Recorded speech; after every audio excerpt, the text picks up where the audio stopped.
Welcome to the lesson that will demonstrate how to use Extensity. The three major benefits of using Extensity are it keeps your browser fast by allowing you to disable extensions that you won't use right away. It keeps your toolbar clean. If you need an extension, you can turn it back on. So to get Extensity, go ahead and go to Google. Do take note that I am using Google Chrome. That's really important. So I will click on the apps in the upper left corner and choose the web store. I will type in Extensity,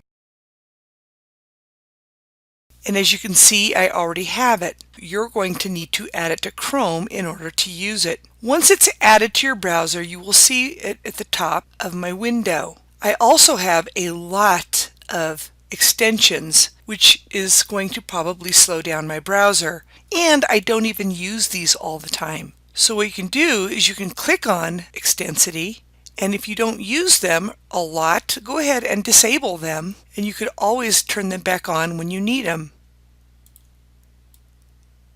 So notice it's starting to get a little less crowded at the top as I disable these. I'm going to disable more. When I return, a lot of those extensions will be hidden and it will be less crowded. Now I only have a few important extensions at the top. If I need one, I can just go to Extensity and enable it. So for example, if I want to use ColorZilla, it will become available to me, as you can see at the top. If I click on it again, it disappears. This concludes the session on how to use Extensity. Check it out. It is so worth it. Until next time, you have a wonderful day.